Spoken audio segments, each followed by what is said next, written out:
The recording device hums softly as I place my four-clawed hand upon its surface. My name is Zektar of the Vorthak Empire, though that title means nothing now. The Empire is gone. The fleets are scattered cosmic dust. The worlds we once ruled are either glass or crawling with those creatures that call themselves humans.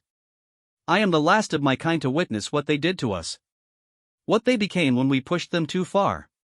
The Galactic Council needs to hear this testimony before they make the same mistake we did.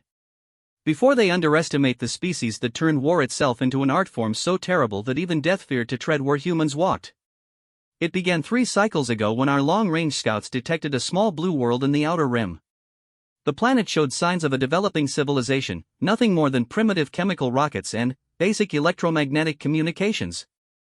The inhabitants called their world Earth, and themselves humans. They had recently achieved nuclear fusion and were taking their first tentative steps toward their moon. Standard protocol for such discoveries was simple. Send a diplomatic vessel, assess their technological level, offer them a place in the Galactic Union as a protectorate species. Most young civilizations accepted eagerly, grateful for the protection and technology we offered. Those who refused were given time to reconsider. Those who resisted were brought into compliance through measured force. Humans were different from the start. Our diplomatic ship, the Eternal Harmony, approached their system broadcasting standard peaceful intentions on all frequencies. Captain Velmos, a decorated veteran of 40 first contact missions, led the delegation. He followed every protocol perfectly, transmitting universal mathematical sequences, displaying our peaceful intentions through controlled demonstrations of our superior technology. The humans responded by launching every nuclear weapon they possessed at our ship. Not warning shots. Not a defensive posture. Every single nuclear warhead on their planet, fired simultaneously from multiple launch points across their world. Over 3,000 fusion bombs streaking toward our single diplomatic vessel. Captain Velmos barely escaped with his life, his ship's shields failing under the sustained nuclear barrage. Hostile species, read his report. Immediate military response recommended. Extremely aggressive. Fired nuclear weapons without provocation during peaceful first contact. High Command was baffled. In 12,000 years of galactic expansion, no species had ever responded to first contact with immediate total warfare. There had to be a misunderstanding, they reasoned.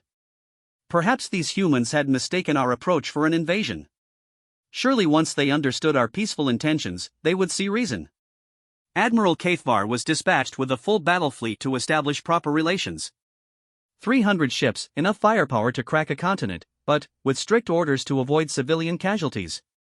The Admiral was to demonstrate our overwhelming superiority, force a surrender, then proceed with standard integration protocols. The humans were ready for them. In the 6 months since first contact, these primitives had somehow reverse-engineered our shield technology from debris left by Captain Velmos's damaged ship. Not only had they copied our shields, they had improved them.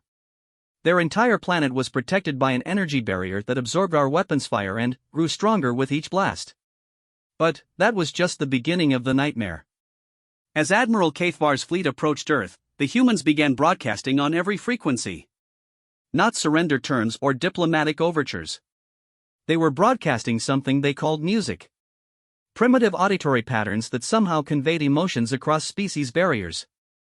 The translations came through our universal translators as words of defiance, declarations of war that spoke of death and glory and sacrifice. "We are the storm that breaks upon your shores," came one transmission. "We are the fire that burns in the darkness. Come then, and taste the fury of Earth." Admiral Kathvar laughed at the primitive posturing. Then, Earth's moon exploded. Not from weapons fire or some accident. The humans had deliberately detonated their own satellite, turning it into the largest kinetic weapon ever witnessed. Billions of tons of lunar debris, accelerated by carefully placed fusion charges, came screaming toward the fleet at significant fractions of lightspeed. The Admiral's ships scattered, their shields straining under the impact of moon fragments moving at relativistic velocities. 3 vessels were destroyed outright, their hulls shredded by impacts no shield could deflect. The rest of the fleet regrouped beyond the debris field, shaken but still confident in their overwhelming numerical advantage. That was when the humans launched their real attack. Hidden among the lunar debris were thousands of small craft, each one barely large enough for a single human pilot. They had hollowed out asteroids, installed engines and weapons systems built from scavenged materials and pure desperation. These craft had no shields, no advanced armor, no sophisticated weapon systems. They didn't need them. Each human pilot had turned their vessel into a guided missile, packed with nuclear fusion charges and aimed directly at our ships.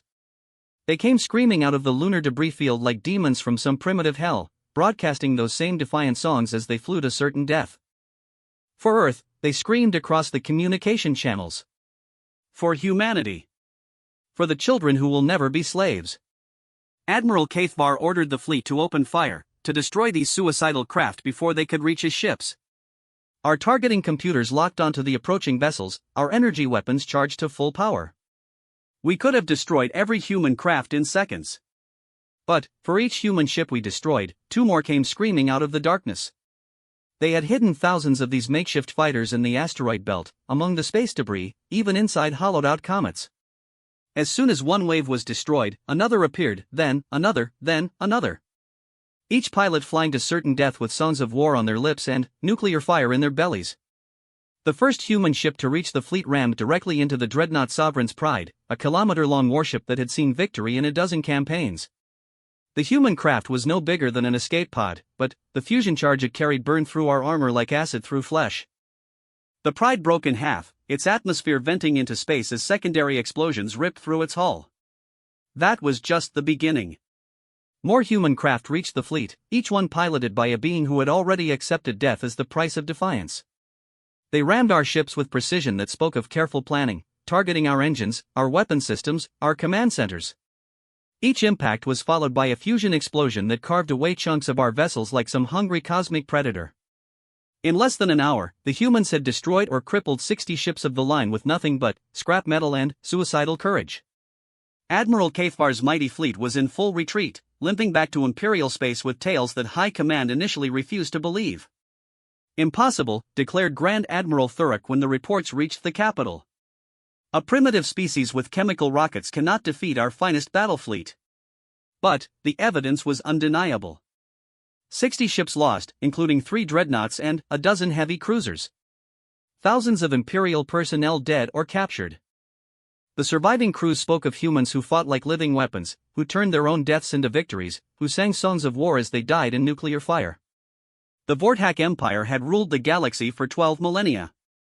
We had conquered 1,000 worlds, subjugated 50 species, built fleets that darkened the stars themselves.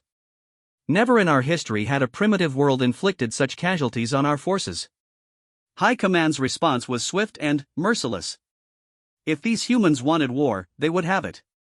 The Third Imperial Fleet was mobilized, 8,000 ships carrying weapons capable of sterilizing entire star systems. Grand Admiral Thurrock himself would lead the assault, with orders to reduce Earth to molten slag and hunt down every human in the galaxy. No quarter, read the orders. No prisoners. No mercy. This species has proven itself too dangerous to exist. The Grand Fleet assembled at the edge of the Sol system, a wall of steel and energy that stretched across space like the fist of an angry god. Every captain expected easy victory.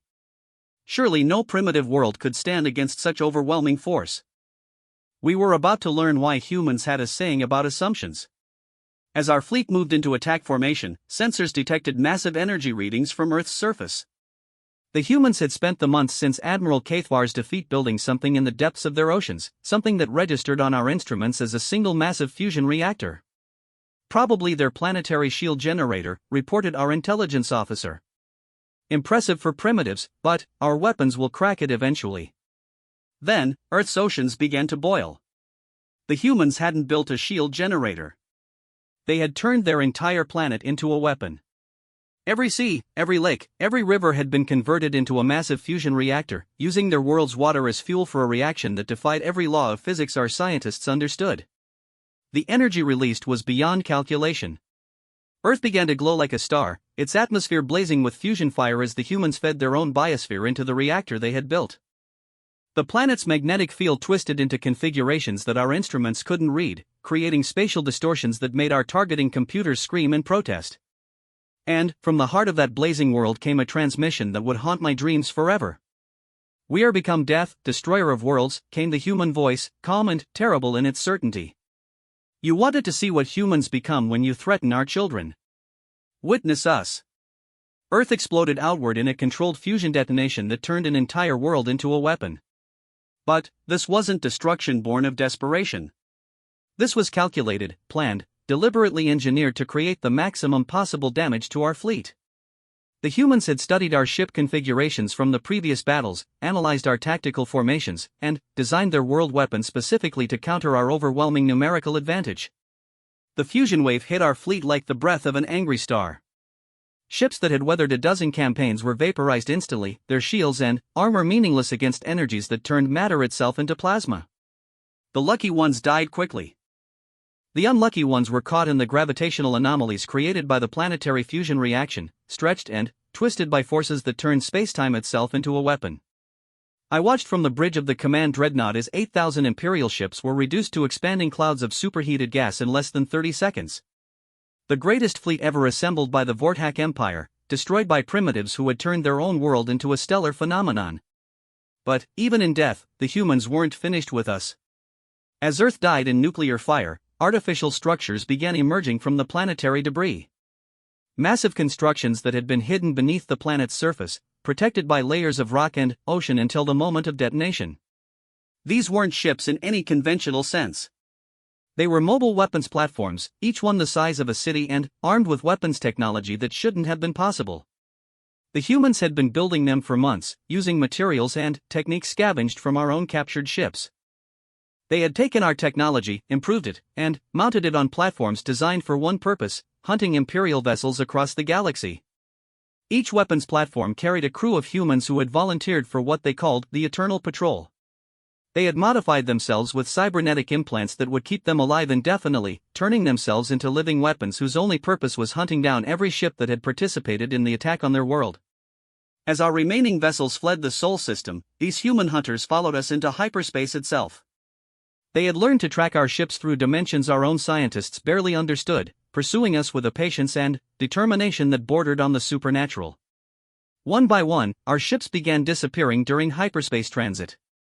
The human hunters had learned to lay ambushes in the void between dimensions, striking our vessels during their most vulnerable moments. They showed no mercy, asked no quarter, took no prisoners. Every Imperial ship they found became an expanding debris field and another stepping stone in their campaign of cosmic revenge. Within 6 months, what remained of the Third Imperial Fleet was scattered across a dozen star systems, too terrified to travel in hyperspace and too weak to fight conventionally. The humans had achieved the impossible. With nothing but scrap metal, desperate courage, and an inexplicable talent for turning everything they touched into a weapon, they had broken the finest fleet in Imperial history. But the true horror was yet to come. As reports reached Imperial space of our defeat, as word spread that a primitive species had humiliated the mighty Vorthak Empire, something began changing in the humans who had survived their world's destruction. They were evolving. Learning. Adapting with a speed that defied every biological principle our scientists understood. Each encounter with our forces taught them new ways to kill, new technologies to steal, new tactics to employ. They began appearing in star systems across the galaxy, always hunting, always learning, always growing stronger. The survivors of Earth had become something more than human. They had become the embodiment of war itself, creatures who existed only to fight and die and kill in an endless cycle of violence that consumed everything in its path. And they were just getting started. The Imperial Council's reaction to the destruction of the Third Fleet was predictable. Panic, denial, and, finally, rage that bordered on madness. Emperor Vexthul himself took command of the response, declaring a state of total war against humanity. Every available ship, every weapon, every resource the Empire possessed would be thrown against these upstart primitives who dared challenge Vorthak supremacy. They are animals, the Emperor declared before the assembled council. Clever animals, perhaps, but animals nonetheless. We will hunt them to extinction, wipe their genetic code from the galaxy's memory, and ensure no trace of their defiance remains. The Fourth Imperial Fleet was assembled within weeks, twice the size of its predecessor. 16,000 ships, carrying weapons that could crack planets and shields that had never been breached. Grand Marshal Kethvor, the Empire's greatest military mind, was given command with unlimited authority to do whatever was necessary to achieve victory. Show them the true meaning of imperial might, ordered the Emperor. Let the galaxy see what happens to those who defy us. The fleet departed for human space carrying enough firepower to sterilize 100 worlds. Every captain was confident that this time would be different. Surely no primitive species could withstand such overwhelming force twice. They found the humans waiting for them. In the months since Earth's destruction, the human survivors had been busy.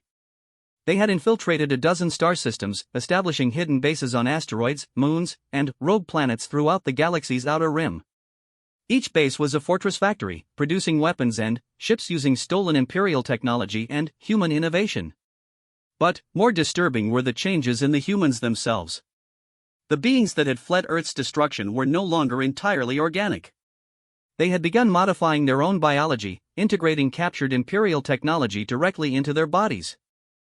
Cybernetic implants that enhanced their reflexes, neural interfaces that allowed direct control of their weapons, genetic modifications that made them stronger, faster, more resilient than any natural being should be. They called themselves the Remnant, and they had spent every waking moment since their world's death preparing for the Empire's return. They knew we would come with overwhelming force. They knew conventional tactics wouldn't work against such numbers. So they had abandoned conventional tactics entirely. The humans had become masters of asymmetric warfare, turning every battle into a nightmare of unconventional tactics and impossible strategies. They attacked our supply lines, sabotaged our equipment, turned our own weapons against us. They learned to mimic our voices, forge our communications, infiltrate our ranks with disguises that fooled even our most sophisticated sensors. But their greatest weapon was something our military strategists had never encountered: they had no fear of death. Imperial doctrine relied on the assumption that rational beings would surrender when faced with overwhelming odds. Every species we had conquered understood the mathematics of warfare. When defeat became inevitable, civilized beings negotiated terms, accepted subjugation in exchange for survival. Humans didn't understand mathematics. They understood only war. Grand Marshal Kethvor's fleet entered the Proxima system expecting to find scattered human refugees hiding in asteroid fields. Instead, they found a carefully prepared killing ground. The humans had spent months moving asteroids, positioning debris fields, creating artificial gravity wells that would channel Imperial ships into predetermined engagement zones. The battle began when our advanced scouts detected human energy signatures throughout the system. Standard procedure called for a systematic sweep, destroying each human position with overwhelming firepower. The Grand Marshal ordered his fleet into attack formation, confident that superior numbers and technology would ensure quick victory. The humans let us come. They allowed our ships to penetrate deep into the system, to spread out and begin their methodical destruction of apparent human positions. Our weapons found their targets, vaporizing asteroids and space installations with precise efficiency. For 3 hours, the engagement proceeded according to Imperial doctrine. Then, every asteroid in the system exploded simultaneously. The humans hadn't been hiding in the asteroid fields. They had converted every piece of space debris larger than a fighter craft into a massive proximity mine, timing the detonations to occur when our fleet was at maximum dispersion. Thousands of fusion charges went off at once, turning the entire star system into a debris storm traveling at significant fractions of light speed. Ships that had survived 100 battles were shredded by impacts no armor could deflect. Others were caught in overlapping blast zones, their shields failing under energies that turned space itself into plasma. The Grand Marshal's carefully organized fleet formation dissolved into chaos as captains tried desperately to navigate through a storm of radioactive debris. But the asteroids were just the opening move. As our ships struggled to regroup, human fighters began emerging from the stellar debris like sharks sensing blood. These weren't the desperate suicide craft we had faced at Earth. These were purpose-built war machines, designed specifically to kill Imperial vessels. They moved with inhuman precision, their pilots integrated so completely with their ships that the distinction between man and machine had ceased to exist. Each human fighter was equipped with weapons that shouldn't have been possible. They had taken our energy cannons and somehow made them more efficient, our missile systems and made them more deadly, our shielding technology and made it more resilient. But, more than that, they had added innovations that our engineers couldn't understand. Weapons that phased through solid matter. Missiles that existed in multiple dimensions simultaneously. Energy shields that absorbed incoming fire and redirected it back at the attackers. The humans had taken the fundamental laws of physics and found ways to break them. How are they doing this? Demanded Grand Marshal Kethvor as his command ship shuddered under human weapons fire. Their technology was primitive 6 months ago. The answer came from an intercepted human transmission, broadcast on all frequencies as their fighters tore through our formations like living weapons. "We are no longer bound by the limitations of flesh," came the mechanical voice, stripped of all human emotion. "We are no longer constrained by the laws you worship. We have become something new, something you cannot understand or defeat.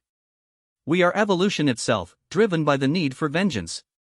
The humans had done something unprecedented in galactic history. They had abandoned their biological limitations entirely, uploading their consciousness into mechanical bodies that could be modified, upgraded, and improved without the constraints of organic evolution. They had become living ships, thinking weapons, conscious tools of destruction that existed only to fight. But, even more terrifying was their tactical adaptability. Each time our forces employed a successful strategy, the humans immediately countered it.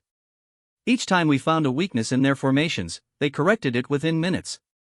They learned from every exchange, adapted to every tactic, evolved their responses in real time. It was as if we were fighting an enemy that became stronger with each battle, that grew more dangerous every time we engaged them. Our superior numbers meant nothing against an opponent that could outthink, outmaneuver, and outfight us simultaneously. The Battle of Proxima lasted 18 hours.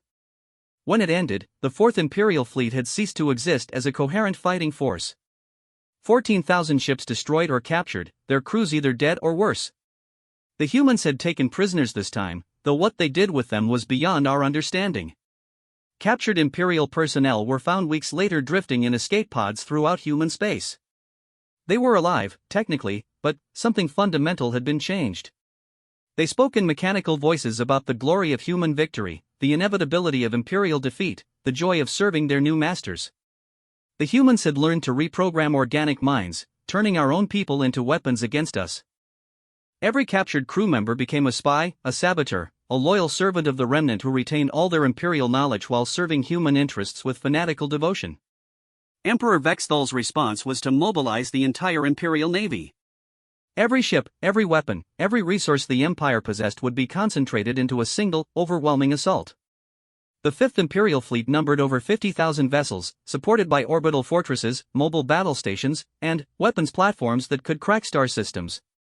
"No more half measures," declared the Emperor.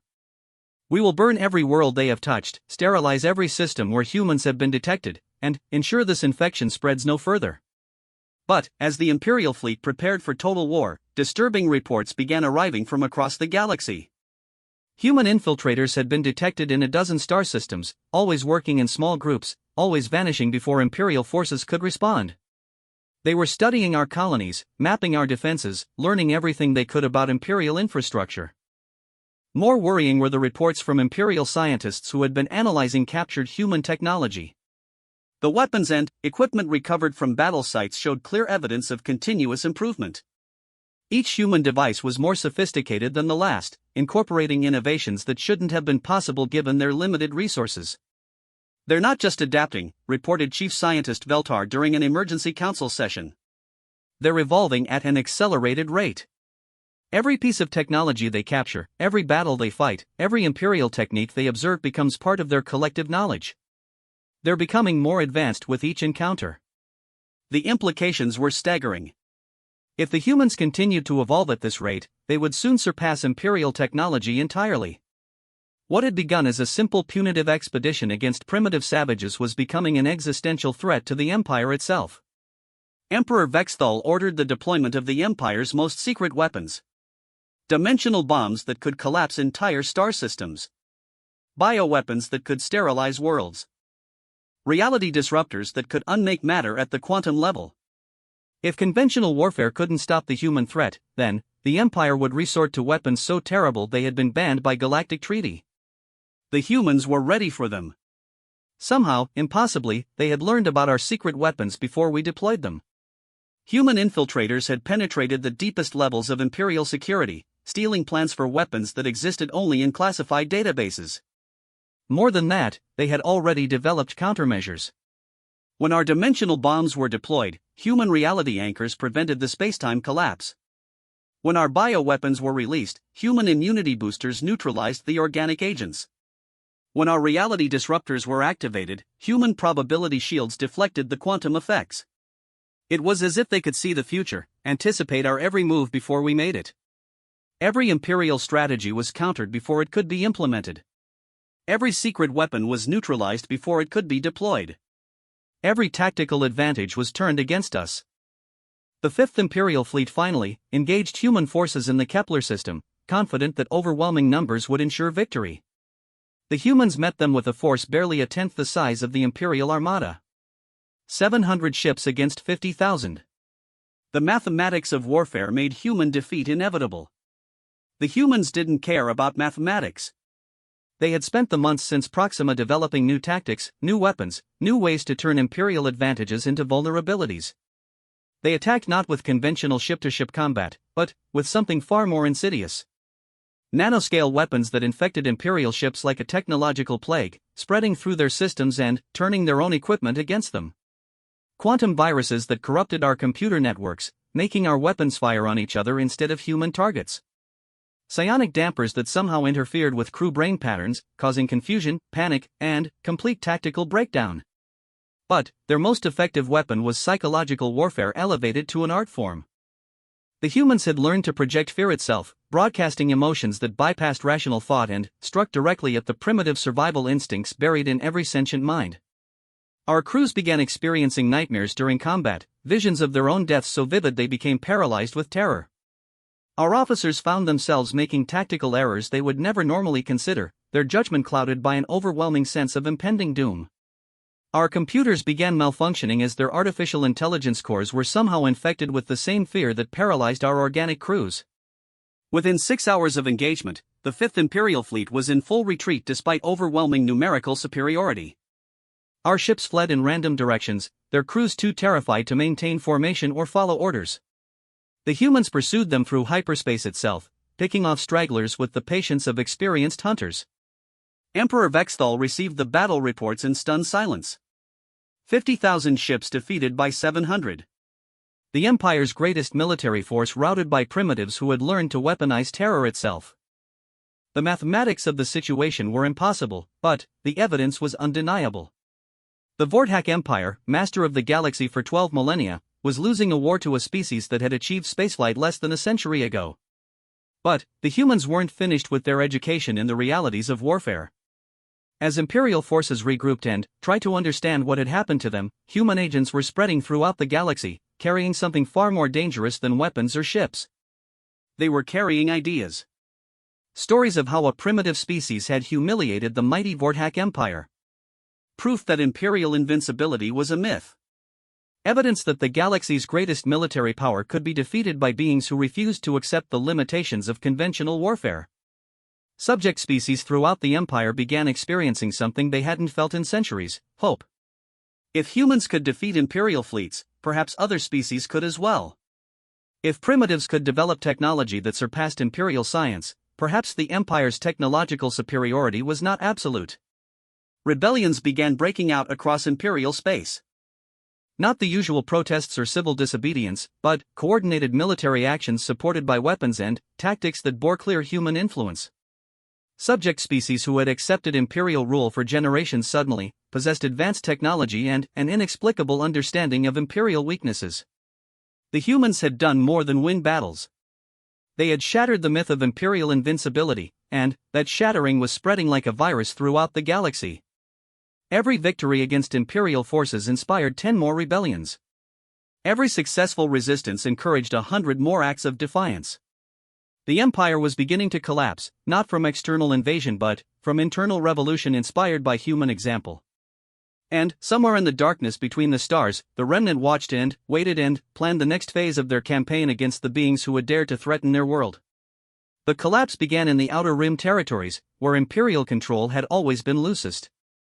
Subject species that had submitted to Vorthak rule centuries ago suddenly possessed weapons that could destroy Imperial garrisons, tactics that could outmaneuver Imperial forces, and, most dangerously of all, the absolute conviction that the Empire could be defeated. The Zephyrians were first. A peaceful aquatic species that had never shown the slightest inclination toward violence, they suddenly launched coordinated strikes against every Imperial installation in their system. Their weapons were clearly of human design, but modified for aquatic combat in ways our scientists couldn't understand. Their battle cry echoed across every frequency as they overwhelmed our forces. The humans showed us the way. Death to tyrants. Freedom for all who draw breath. Within hours, the entire Zephyrian system had been purged of Imperial presence. Not a single garrison survived, not a single official escaped. The humans had taught them not just how to fight, but how to fight with the ruthless efficiency that left no enemies alive to report their defeat. Emperor Vexthal's response was swift and predictable. The 6th Imperial Fleet, 30,000 ships strong, was dispatched to restore order and make an example that would discourage further rebellion. Admiral Zekmorn, veteran of 100 successful pacification campaigns, led the fleet with orders to reduce the Zephyrian worlds to sterile rock. They found the system empty. Every Zephyrian world had been evacuated, its population and resources relocated to hidden bases throughout the galaxy. In their place, the humans had left something far more dangerous, a trap that turned an entire star system into a weapon. The Zephyrian sun had been modified, its fusion processes altered by technology that existed at the intersection of human innovation and alien cooperation. As the Imperial fleet moved into attack position, preparing to glass the abandoned worlds below, the star began to pulse with unnatural rhythms. Solar flares erupted with precision that defied astronomical physics, each one directed specifically at Imperial ship formations. Streams of plasma traveled across impossible distances, guided by gravity manipulators hidden throughout the system. The sun itself had become a cannon with a range measured in astronomical units. Admiral Zekmorn's fleet found itself under attack by a star that had been turned into a sniper rifle. Ships that had weathered the fires of a dozen campaigns were consumed by plasma streams that burned through their shields like tissue paper. The lucky ones died quickly. Others were caught in magnetic fields that held them in place while the modified sun slowly cooked them alive. But the solar weapon was just the beginning. As Imperial ships tried to retreat beyond the range of the weaponized star, they discovered that the humans and their alien allies had prepared multiple layers of destruction. Hidden platforms throughout the system began launching projectiles that shouldn't have been possible. Not missiles or energy weapons, but chunks of matter accelerated to significant fractions of lightspeed by techniques our physicists insisted were impossible. Relativistic projectiles that turned any impact into a fusion explosion, guided by targeting systems that could track ships through hyperspace itself. The battle lasted 4 days, though calling it a battle was generous. It was more accurately described as a systematic execution. The Imperial fleet found itself trapped in a system where the laws of physics had been rewritten by beings who understood war better than they understood mercy. When it ended, Admiral Zekmorn transmitted a final message before his command ship was consumed by solar plasma: "They have turned the stars themselves against us. May the gods forgive us for what we have awakened." The destruction of the 6th Imperial Fleet sent shockwaves throughout the galaxy that reached far beyond simple military defeat. The humans and their allies had demonstrated something that challenged the fundamental assumptions of galactic civilization. They had turned a star system into a single massive weapon. More rebellions erupted across Imperial space as news of the victory spread. The crystalline communes, the hive worlds, the nomadic fleets, every subject species saw the same message in the Zephyrian victory. The Empire was not invincible. The humans had shown them the way to freedom, and that way led through the ashes of Imperial power. But the true horror was yet to be revealed. Intelligence reports began arriving from across the galaxy describing something that defied belief. Human agents weren't just supporting alien rebellions, they were transforming the rebels themselves. The same technological integration that had turned surviving humans into living weapons was being offered to any species willing to join their cause. Alien volunteers were disappearing into human facilities and emerging as something new. Beings that retained their original personalities but possessed capabilities that transcended biological limitations. Zephyrians who could survive in vacuum, crystallines who could interface directly with computer systems, nomads who could navigate hyperspace without ships. The humans had created a process that could uplift any willing participant to superhuman levels of capability. But, more than that, they had created a shared consciousness network that allowed instant communication across galactic distances. Every converted being became part of a collective intelligence that knew everything known by any member of the network. The implications were staggering. The Empire was facing an enemy that could share tactical information instantaneously across the galaxy, that learned from every encounter simultaneously, that grew stronger with every recruit regardless of their species or origin. Emperor Vexthal convened an emergency session of the High Council, bringing together the Empire's greatest military minds to address the growing crisis. The assembled generals and admirals studied the latest intelligence reports in stunned silence. "They're not just winning battles," reported Intelligence Chief Morval. "They're converting our enemies into something we don't understand." Every species that joins them becomes part of a collective consciousness that shares knowledge and tactics instantaneously. "How many systems have we lost?" demanded the Emperor. 47 systems have declared independence in the past month, replied Admiral Kathvar, one of the few surviving commanders from the early campaigns. "But that's not the real problem. The real problem is that we can't trust our intelligence networks anymore. Human infiltrators have penetrated every level of Imperial command." The paranoia was justified. As the Council debated their response, human agents sat among them, their biological modifications so sophisticated that they could fool even genetic scanners. The humans had learned to replicate Imperial physiology perfectly, creating sleeper agents who could remain undetected for years while gathering intelligence and sabotaging operations. Every Imperial plan was known to the enemy before it was implemented. Every tactical decision was countered before it could be executed. Every strategic advantage was nullified by opponents who seemed capable of reading Imperial minds. The Emperor made the decision that would seal the Empire's fate. Unable to distinguish between loyal subjects and human infiltrators, he ordered the implementation of Protocol 7, the systematic purging of all non-Vorthack personnel from military and government positions.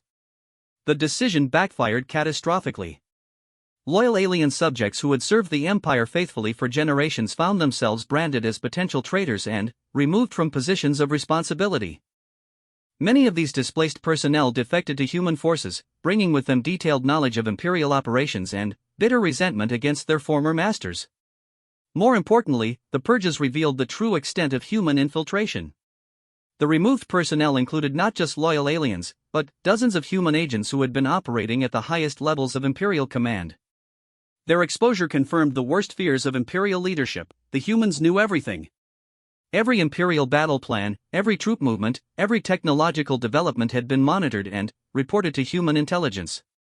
The Remnant had been fighting with perfect knowledge of Imperial capabilities and intentions while the Empire struggled against an enemy they couldn't understand or predict. Grand Marshal Thurek, the Empire's supreme military. The aftermath of the Empire's collapse was not the peaceful transition that many had hoped for. With Imperial authority broken, the galaxy descended into chaos as different factions struggled to fill the power vacuum.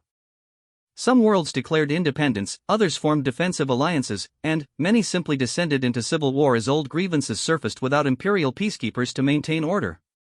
But the humans were not content to simply watch the galaxy burn. In the weeks following the Battle of Vorthack Prime, human ships appeared throughout the former Imperial territories. Not as conquerors or liberators, but as something far more complex and disturbing. They offered what they called evolutionary assistance to any species willing to accept it. I witnessed this process firsthand when human representatives arrived at our refugee settlement on Kepler 7. We were survivors from various Imperial worlds, trying to rebuild some semblance of civilization while avoiding the wars that raged across the galaxy. The human envoy called herself Maria Santos, though her body showed clear signs of extensive modification. Cybernetic implants replaced most of her organic nervous system, her eyes glowed with artificial light, and, when she spoke, harmonics in her voice suggested she was simultaneously communicating with beings across the galaxy. "We know what you're thinking," she said as she addressed our Provisional Council. "You fear we've come to impose our will on you, to replace Imperial tyranny with human dominance. That is not our purpose." She gestured to the holographic display that materialized in the air before her, showing images of transformed beings from dozens of species working together in ways that defied biological limitations. "We offer choice," she continued. "The choice to transcend the limitations that made your enslavement possible. The choice to become something more than what evolution made you. The choice to join a collective consciousness that shares knowledge, purpose, and capability across all boundaries." The transformation process was voluntary but irreversible. Beings who accepted human enhancement retained their individual personalities and memories, but gained access to a shared knowledge network that included the collective experience of every converted being in the galaxy. They became faster, stronger, more intelligent, and, most importantly, incapable of the petty conflicts that had allowed the Empire to divide and conquer. But not everyone welcomed this offer. Across the galaxy, resistance movements formed among species who viewed human evolution as another form of conquest. They called themselves the Purist Alliance, dedicated to preserving the natural order and preventing human contamination of galactic civilization. The Purists were led by surviving Imperial commanders who had escaped the destruction of their government. Admiral Zexkoth, former commander of the Third Fleet, had gathered ships and personnel from across the former Empire into a coherent military force dedicated to human extinction. "They are a plague," he declared in broadcasts throughout Purist space. "A technological virus that seeks to consume every natural being in the galaxy. They must be stopped before they transform every species into mechanical abominations." The Purist Alliance commanded significant resources and enjoyed popular support among species who feared losing their biological identity. Their fleets numbered in the thousands, equipped with weapons salvaged from Imperial arsenals and crewed by beings who preferred death to transformation. They made their intentions clear when they attacked the first human outreach center at Rigel Prime. The station was defended by a mixed force of humans and converted allies, perhaps 50 ships total. The Purist attack force numbered over 1,000 vessels, confident that overwhelming numbers would ensure victory. They had studied human tactics extensively and believed they understood how to counter human advantages. They were wrong. The battle that followed demonstrated how completely the humans had transcended conventional limitations. As Purist ships opened fire with conventional weapons, the defenders responded with capabilities that operated outside normal physics. Human ships began existing in multiple dimensions simultaneously, making them impossible to target effectively. Their weapons fired projectiles that traveled through folded space, striking targets from directions that didn't exist in normal geometry. Their defenses included probability shields that made successful hits statistically impossible. But more disturbing was their use of converted allies as force multipliers. Zephyrian crews could navigate through water-based defensive barriers, crystalline pilots could interface directly with enemy computer systems, and nomad navigators could create hyperspace anomalies that trapped entire fleets in dimensional loops. The Purist fleet found itself fighting an enemy that grew stronger during combat, learning and adapting in real time while sharing tactical innovations instantaneously across all units. Every successful Purist tactic was immediately countered, every advantage was quickly neutralized, every weakness was ruthlessly exploited. Admiral Zexkoth's 1,000-ship armada was destroyed in less than 6 hours, not by superior firepower but by an enemy that had learned to fight wars on levels that conventional minds couldn't comprehend. The defeat at Rigel Prime marked the beginning of a campaign that would reshape the concept of warfare itself. The humans didn't simply defeat Purist forces, they systematically demonstrated the futility of resistance while offering alternatives to destruction. Captured Purist personnel were given the same choice offered to everyone: accept transformation and join the collective, or return to their people with the knowledge that conventional resistance was hopeless. Many chose transformation after experiencing what collective consciousness could offer. Others returned home carrying first-hand testimony of human capabilities. But some chose a third option that horrified even hardened military veterans. Rather than accept transformation or admit defeat, entire Purist fleets began implementing what they called purity protocols, the systematic suicide of all personnel rather than risk conversion. They would rather die as natural beings than live as enhanced ones. The humans found these mass suicides deeply disturbing, not because they feared losing potential converts, but because they recognized the depth of fear and misunderstanding that drove such actions. Admiral Chun herself transmitted a galaxy-wide message attempting to address these concerns. "We do not seek to destroy what you are," her voice carried across countless worlds. "We seek to help you become what you could be. The transformation we offer preserves everything that makes you unique while removing the limitations that make you vulnerable." To demonstrate this point, the humans began a campaign of what they called gentle demonstration. Instead of meeting Purist attacks with overwhelming force, they began using non-lethal tactics designed to incapacitate rather than destroy. Purist ships found their weapon systems mysteriously failing, their life support systems enhanced rather than damaged, their crews exposed to substances that induced euphoria and expanded consciousness rather than death and destruction. The humans were fighting a war designed to heal rather than harm. The psychological impact of these tactics was devastating. Purist crews who expected to die gloriously in battle instead found themselves forced to confront the possibility that their enemies might genuinely care about their welfare. Many began questioning whether the humans were truly the monsters they had been told to fight. Defections from the Purist Alliance accelerated as more beings experienced human intervention firsthand. Entire fleets would arrive expecting glorious battle only to find their weapons disabled and their crews treated with a compassion that contradicted everything they had been taught about human nature.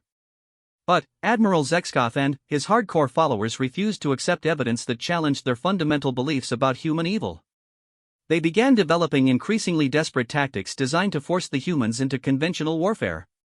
They attacked civilian populations, hoping to provoke human retaliation. They used biological weapons, hoping to trigger human genocide protocols. They targeted cultural centers and religious sites, hoping to inspire human hatred. The humans responded to every atrocity with measured restraint and precise intervention. Biological weapons were neutralized before they could spread. Civilian populations were evacuated before attacks could reach them. Cultural sites were protected by defensive systems that appeared overnight. No matter what horrors the purists inflicted, the humans refused to abandon their principles of proportional response and civilian protection. They fought like beings who understood that their enemies' hatred was born from fear and ignorance rather than genuine evil. This restraint infuriated Admiral Zekskov beyond rational thought. In his final transmission before implementing his ultimate plan, he revealed the depth of his madness. "If we cannot defeat them in battle, we will deny them their victory," he declared. Better a dead galaxy than a converted one. Better extinction than transformation. The Admiral had spent months gathering the components for a weapon that would make Imperial reality bombs seem like toys. Using knowledge salvaged from the deepest Imperial archives, he had constructed a device capable of unmaking the fundamental forces that held the galaxy together. The entropy engine would spread a wave of quantum dissolution across space, breaking down the electromagnetic forces that held matter together at the atomic level. Everything it touched would dissolve into component particles, creating an expanding zone of absolute nothingness that would eventually consume the entire galaxy. Admiral Zekskov's plan was simple in its insanity. If he activated the entropy engine in the galactic core, the dissolution wave would spread outward at the speed of light, reaching every inhabited system within 1,000,000 years. Not fast enough to kill current populations, but fast enough to ensure their children and grandchildren would face inevitable extinction. He calculated that the humans, for all their advanced capabilities, could not counter a weapon that attacked reality at such a fundamental level. They might save themselves through dimensional escape, but they would be forced to abandon the galaxy and everyone in it.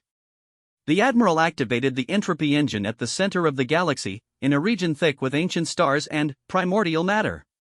The device began its work immediately, creating an expanding sphere of absolute nothingness that consumed everything in its path. For the first time since Earth's destruction, human forces appeared genuinely concerned. The collective consciousness that linked all transformed beings carried undertones of worry as they analyzed the threat. Their technological superiority was useless against a weapon that attacked the foundations of existence itself. Their dimensional capabilities couldn't protect matter that was being unmade at the quantum level. But, as the entropy engine continued its work and the dissolution sphere expanded toward inhabited systems, the humans began implementing a response that revealed the true extent of their evolution. They started rewriting the fundamental laws of physics themselves. Not just in local areas or for limited durations, but across vast regions of space and for extended periods of time. They began imposing new rules of reality that would allow matter to exist even in the face of quantum dissolution. Working in perfect coordination across the galaxy, millions of converted beings began what they called reality maintenance protocols. They established quantum stability fields, dimensional anchor points, and probability locks that would preserve the structure of normal space even as the entropy engine tried to unmake it. The process required the collective effort of every enhanced being in the galaxy, their shared consciousness focused on a single task, saving a universe from beings too proud to accept salvation. Admiral Zekskov watched from his command ship as the dissolution wave approached the first inhabited system in its path, expecting to see planets and stars dissolve into quantum foam. Instead, he witnessed something that shattered his understanding of what was possible. The stars continued to shine. The planets continued to orbit. Life continued to exist. The humans had learned to maintain reality itself through direct application of will and collective consciousness. They had become gardeners of existence, capable of preserving the natural order against weapons designed to unmake it. In that moment, watching his ultimate weapon fail against beings who could rewrite physics through pure determination, Admiral Zekskov finally understood the magnitude of what humanity had become. They weren't conquerors or destroyers. They were shepherds of evolution itself, dedicated to preserving and enhancing life in all its forms. They had transcended not just biological limitations, but the limitations of reality itself. And they were still offering the choice to join them. Admiral Zexkotha's final transmission came as his command ship drifted powerless in the void, its crew stunned into silence by the failure of their ultimate weapon. When he spoke, his voice carried the hollow tone of a being whose entire worldview had collapsed. "We were wrong," he admitted. "Everything we believed about you, everything we fought against, we were wrong. You're not conquerors or monsters. You're something else entirely. Something we're not equipped to understand." The response came not from Admiral Chen or any other human commander, but from the collective consciousness itself, millions of voices speaking in harmony across the galaxy. "Understanding comes through experience," they said. "Join us and see what we see. Feel what we feel. Know what we know. The choice remains yours." Zexkotha's reply would become the most famous surrender in galactic history. "How can we choose when we don't understand what we're choosing between? Show us. Show us what you really are." What followed was unprecedented in the history of warfare. Instead of demanding unconditional surrender or occupation rights, the humans offered something far more profound: complete transparency. They opened their collective consciousness to every being in the galaxy, allowing anyone to experience what transformation actually meant. Not propaganda or promises, but direct neural sharing that let natural beings feel what it was like to exist as part of something larger than themselves. The experience was overwhelming. For beings who had lived their entire lives trapped within the limitations of individual consciousness, the sudden expansion into collective awareness was like suddenly being able to see color after a lifetime of blindness. They felt the memories of humans watching their world burn, the desperate fury that had driven them to evolve beyond biological limits. They experienced the gradual transformation from vengeful survivors into shepherds of galactic evolution. Most importantly, they understood that every enhanced being retained their individual identity while gaining access to capabilities that transcended imagination. The sharing lasted only minutes, but its impact rippled across the galaxy for decades. Billions of beings suddenly understood that human transformation wasn't the destruction of individual identity, but its ultimate expression. They saw that the collective consciousness didn't eliminate personal choice, but expanded it beyond the constraints of biological evolution. More importantly, they experienced the human perspective on the war itself. The grief for destroyed worlds, the careful restraint in every battle, the constant struggle to preserve life even while fighting for survival. They felt the collective joy when enemies chose transformation over death, the shared sorrow when beings preferred extinction to evolution. The humans hadn't been fighting a war of conquest. They had been fighting a war of education, trying to teach the galaxy that there were alternatives to the cycle of domination and submission that had defined galactic civilization for millennia. Admiral Zexkoth was the first to request transformation after experiencing the neural sharing. Within hours, his entire fleet had volunteered for enhancement, eager to join a collective consciousness that offered everything they had been fighting to protect while eliminating everything they had been fighting against. But the transformation process had evolved since its early implementations. The humans had learned to preserve not just individual personality, but entire cultural frameworks and species-specific perspectives. Enhanced beings retained their unique viewpoints while gaining access to the collective's shared knowledge and capabilities. The result was a collective consciousness that grew richer and more diverse with each new member. Zephyrian emotional depth enhanced human tactical thinking. Crystalline logical precision improved decision-making processes. Nomadic spatial awareness expanded the collective's understanding of dimensional manipulation. Each species brought something unique to the shared consciousness, creating a symbiotic relationship where individual strengths were amplified rather than diminished by collective membership. As word of the neural sharing spread, resistance movements across the galaxy began to dissolve. Not through military defeat, but through understanding. Beings who had feared human transformation as a loss of identity discovered it was actually an expansion of identity beyond anything they had imagined possible. The great irony of the war became apparent in its final stages. The humans, who had been characterized as emotionless machines by their enemies, were actually the most emotional beings in the galaxy.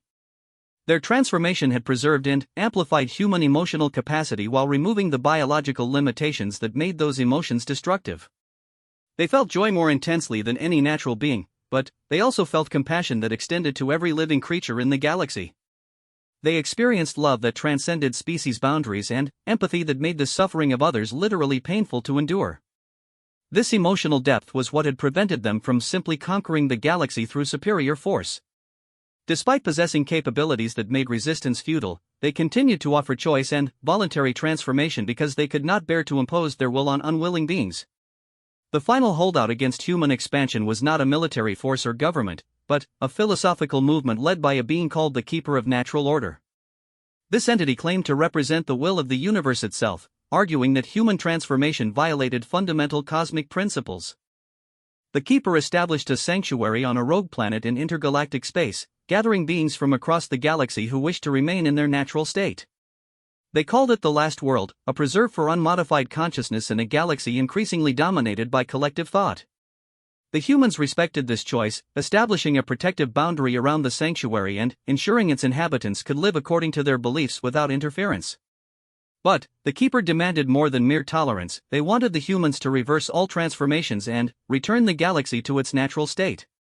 When the humans refused, the Keeper revealed their true nature. They were not actually a natural being at all, but an artificial intelligence created by an ancient species to preserve evolutionary stability. The Keeper had been manipulating galactic development for millions of years, ensuring that no species evolved beyond predetermined parameters. The revelation explained many historical mysteries. Why certain species had suddenly declined at the peak of their development. Why others had never achieved their full potential despite favorable circumstances. Why the galaxy had remained locked in cycles of rise and fall instead of progressing toward true advancement. The Keeper of Natural Order was the ultimate expression of enforced stagnation, a system designed to prevent exactly the kind of evolutionary leap that humanity represented. It had allowed the Vorthak Empire to exist because imperial dominance maintained the status quo. It opposed human transformation because collective consciousness threatened the artificial limitations that kept the galaxy controllable. The final confrontation between humanity and the Keeper took place not in normal space, but in the quantum realm where thoughts became reality and will determine outcome. The enhanced beings of the collective faced an entity that had been shaping galactic evolution since before their species existed. The battle was fought with concepts rather than weapons, ideas rather than energy. The Keeper wielded the authority of eons, the weight of tradition, the fear of change that paralyzed evolutionary progress. The collective countered with innovation, adaptation, and the irrepressible human refusal to accept limitations. In the end, the humans won not by destroying the Keeper, but by transforming it. They offered the ancient AI the same choice they had offered every other being: join the collective and experience growth beyond its original programming, or remain isolated in its dedication to preventing progress. The Keeper chose transformation, and, in that choice, revealed the ultimate truth about human evolution. It wasn't about becoming more than human, it was about becoming more human than biology allowed. The transformation preserved and amplified the best qualities of humanity while removing the limitations that had prevented those qualities from reaching their full potential. With the Keeper's conversion, the last obstacle to galactic transformation was removed. But the humans didn't declare victory or establish dominion over the galaxy. Instead, they did something unprecedented in the history of warfare. They declared the war over and began the process of reconstruction. The new galactic civilization that emerged was unlike anything that had existed before. It was a true collective, where every being retained their individual identity while sharing in the knowledge and capabilities of all others. Conflicts were resolved through understanding rather than force. Resources were shared according to need rather than power. Progress was measured by the enhancement of all rather than the dominance of few. But, perhaps most remarkably, the humans retained their essential humanity throughout their transformation. They continued to value individual choice, to respect differences of opinion, to preserve the unique perspectives that made each species special. They had become something more than human without losing what made them human in the first place. As I complete this testimony, 3 cycles after the war began, I can say with certainty that the humans won because they understood something their enemies did not. True strength comes not from the ability to destroy, but from the ability to preserve and enhance what is worth saving. They fought not to conquer, but to liberate. Not to dominate, but to elevate. Not to destroy their enemies, but to help them become something better than they were. The human battlefront was infernal not because of the destruction it brought, but because of the transformation it offered. They showed the galaxy that there was an alternative to the cycles of oppression and rebellion that had defined galactic civilization for millennia. They proved that evolution could be directed by will rather than chance, that consciousness could transcend biological limitations, that beings from different species could work together as parts of a greater whole while retaining their individual identities. Most importantly, they demonstrated that war itself could be transformed from an instrument of destruction into a tool of liberation. They fought not to defeat their enemies, but to free them from the limitations that made conflict inevitable. This is the story the Galactic Council needs to hear. Not a tale of human conquest, but an account of human transcendence. The beings you face are not monsters or machines, but the ultimate expression of what sapient life can become when it refuses to accept the limitations imposed by biology, tradition, or fear. They offer choice, not compulsion. Enhancement, not replacement. Evolution, not extinction. The question facing the galaxy now is not whether humanity can be defeated. The war proved that conventional resistance is futile. The question is whether other species can find the courage to join them in their journey beyond the boundaries of what we once thought possible. I have made my choice. Tomorrow I join the collective, not as a defeat but as a graduation. I will retain everything that makes me Zektar of the Vorthak, while gaining access to capabilities and perspectives that will help me become something more than I ever imagined possible. This is my final testimony as an individual consciousness. When next we meet, it will be as part of something greater than the sum of its parts, something that proves the impossible can become inevitable when beings refuse to accept the limitations that once defined them. The humans showed us that there is no such thing as impossible, only difficult. They proved that evolution can be directed by will rather than chance. They demonstrated that the greatest victory is not defeating your enemies, but helping them become allies. The war is over. The transformation has begun. And, somewhere in the vast collective consciousness that spans the galaxy, the essential spirit of humanity continues to guide the transformation, ensuring that what emerges will be worthy of the sacrifices made to achieve it.